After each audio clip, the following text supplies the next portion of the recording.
York, understand ranked choice elections. Do I got to explain everything to you guys?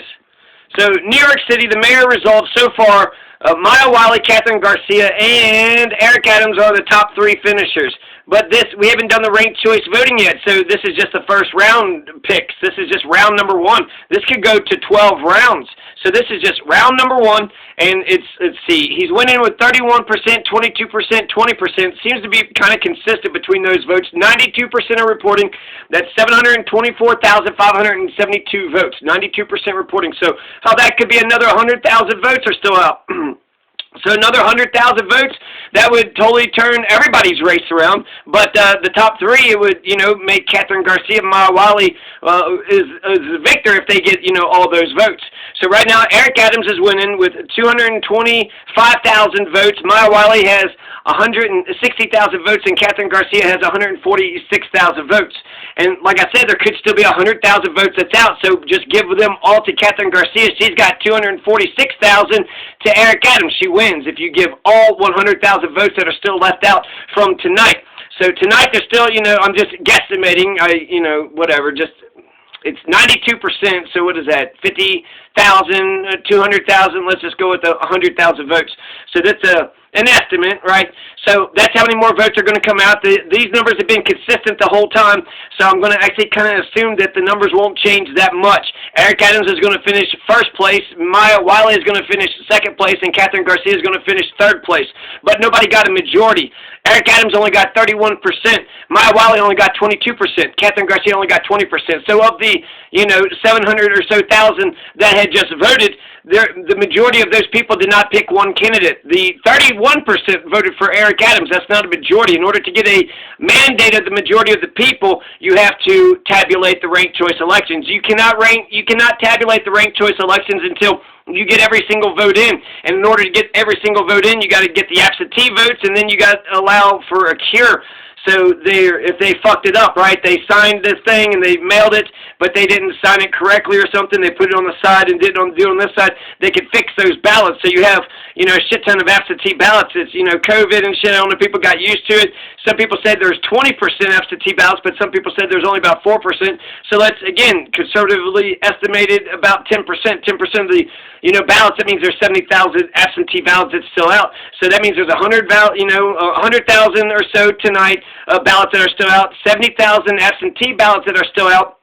And then, this is the biggest fucking number. Wrap your head around this number. Let's assume Andrew Yang is the cutoff point. Let's assume Andrew Yang is a loser, and everybody below him is a loser, so we only get the 3 top ones, Eric Adams, Maya Wiley, Kathryn Garcia. It's really just between those 3. We'll knock the, last place out and another one. It might take 10 rounds eventually to see this result, but eventually, it's Eric Adams, Maya Wiley, Kathryn Garcia. If we're to assume that Eric Yang and everybody below Eric Yang, none of them have any chance of winning, and they're going to get knocked out during the ranked choice, which is an assumption. Who knows how the numbers might actually break down. Somebody else could, be like a dark horse and just out of nowhere, just win the whole goddamn thing. But assuming that, shit, I don't know, that will break down the most obvious way it seems like it'll break down.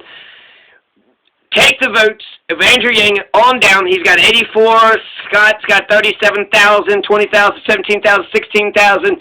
Now, these votes have increased since I last counted them, but when I had counted them from before, they added to a total number of 193,000 votes, okay? So tonight we still have, 50,000 to 100,000 votes, and then there's 70,000 absentee votes that are still out, and then the ranked choice tabulation will redistribute 200,000 votes. 200,000 votes will be redistributed. So tonight you might see 50 to 100,000. The absentee ballots is another 70,000, which that changes things. 170, all of them goes to Kathryn Garcia. She wins if they're evenly distributed. But the 200,000 of all the 10 losers votes, when they get redistributed, 200,000, that puts Kathryn Garcia over the top 2.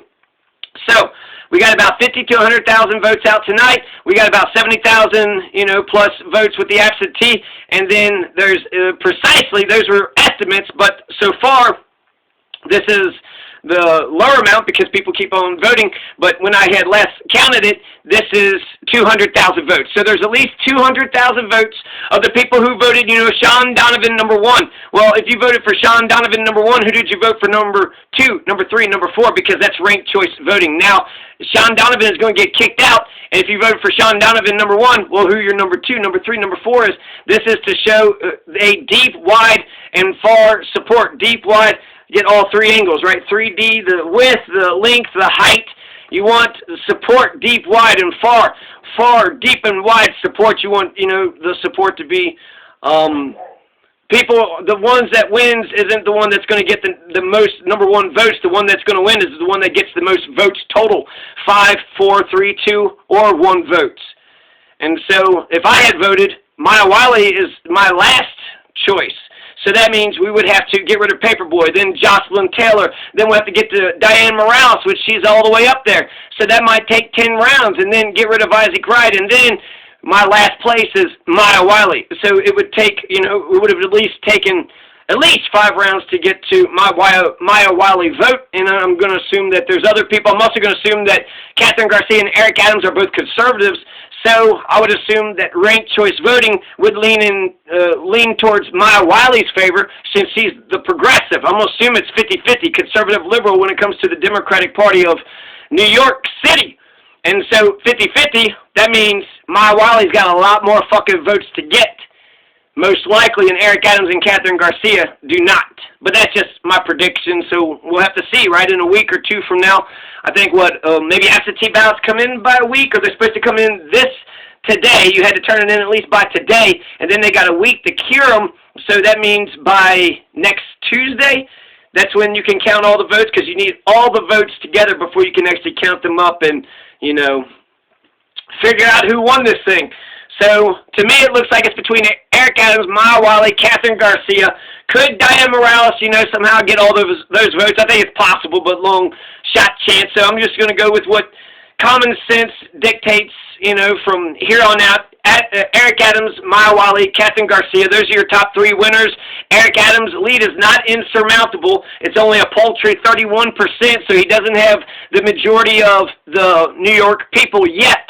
Now, he could get, enough votes, put him over the majority. Once he gets the majority, once he gets the insurmountable lead, then he becomes mayor. So, for right now, he has not won, nor has Maya Wiley, nor Kathryn Garcia. Nobody has won the mayor's race of New York City. Eric Adams is winning. He's got the first place with the first round. And Maya Wiley, but Maya Wiley and Kathryn Garcia are just not, 159 to 224, so what is that? About 50,000 votes away still, right? So about 50,000 votes away, about 13,000 votes away. I guess it's about 70,000 votes away. So 70,000 vote difference between Eric Adams and Maya Wiley. She's gaining in the percentages. He's still 31.33. She's 22.23%. So actually they both kind of gained on that. Anyways, Eric Adams' lead is not insurmountable. Maya Wiley and Kathryn Garcia can benefit from the absentee ballots, from the 50 to 100,000 votes that are going to come in, and then from the ranked choice tabulation, which will see a redistribution of 200,000 votes. A redistribution of 200,000 votes. And then, after that, then we'll know for sure who the winner, who the mayor of New York City is. Then we'll say, Maya Wiley, you were endorsed by AOC, you were endorsed by the Haitian Times, and you just became the mayor of New York motherfucking City. So, hopefully that's what we'll find out when we tabulate these ranked choices. This is just round 1.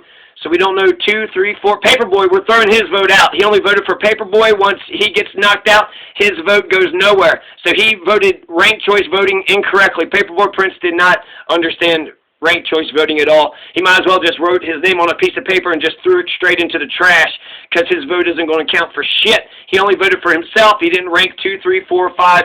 And I think a lot of New Yorkers are going to make the same mistake, only vote for one person. I don't think it's going to be the worst thing, even if the progressive doesn't win this race. It might be a good thing if a conservative wins the race because this is like a progressive voting system. And they might say, well, you did a progressing thing, then your guy got this, no good. So if a conservative gets in there, then you say, see, the ranked choice thing, it's not about, being progressive or conservative. It's about, reflecting the will of the people. And if the people are conservative or want a conservative leader, then that's just how it is.